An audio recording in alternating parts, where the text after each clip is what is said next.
Hindu calendar के अनुसार आश्विन मास की कृष्ण की सप्तमी या अष्टमी तिथि पर जितिया व्रत रखा जाता है। इसे ही ज्यूतिया या जीवित पुत्रिका व्रत भी कहते हैं। अंग्रेजी कैलेंडर के अनुसार वर्ष 2024 में जीवित पुत्रिका या ज्यूतिया व्रत 25 सितंबर दिन बुधवार को रखा जा रहा है।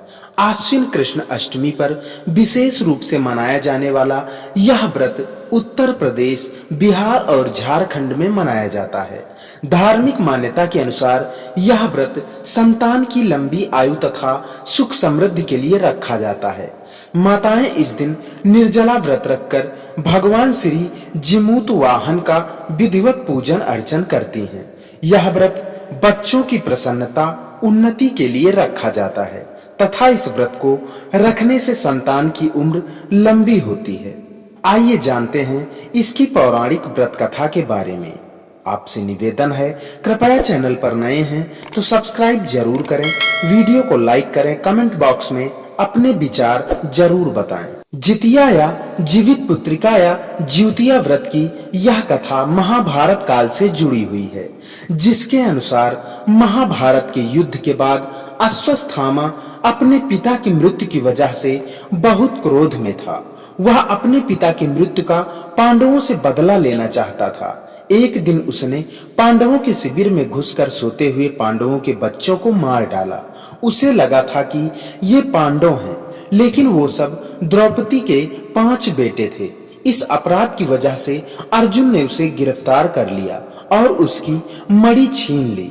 इससे आहत अश्वत्थामा ने उत्तरा के गर्भ में पल रही संतान को मारने के लिए ब्रह्मास्त्र का प्रयोग कर दिया, लेकिन उत्तरा की संतान का जन्म लेना जरूरी था, जिस वजह से श्री कृष्ण ने अपने सभी पुण्य का फल उत्तरा की गर्भ में मरी संतान को दे दिया और वह जीवित हो गया।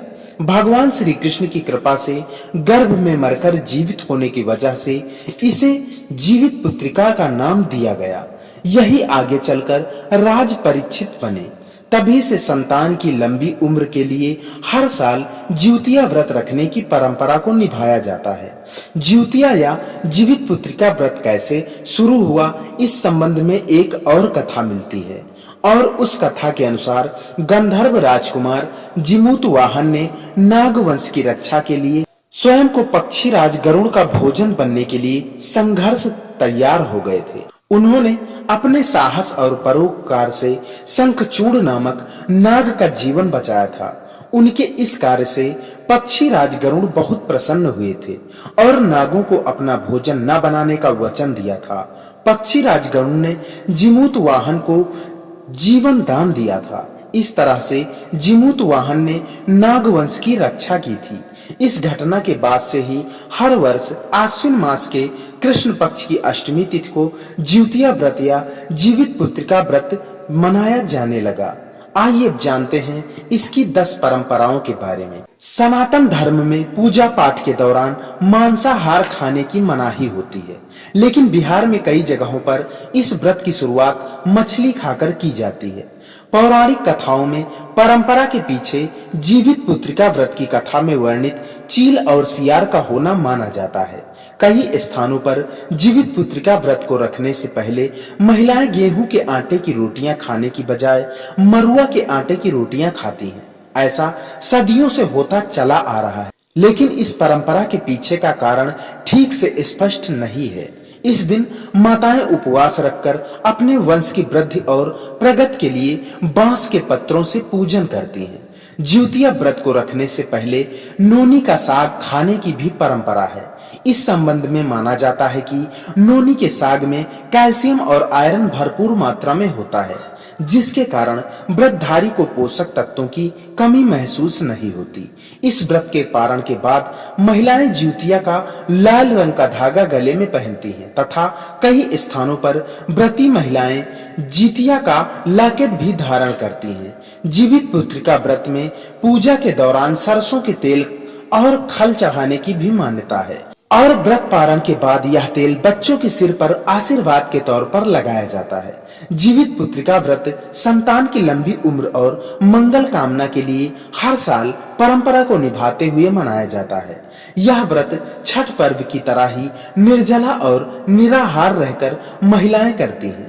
जीवित पुत्रिका व्रत से एक दिन पहले आश्विन कृष्ण सप्तमी को व्रती महिलाएं मड़ुआ की रोटी व नोनी की साग खाती हैं।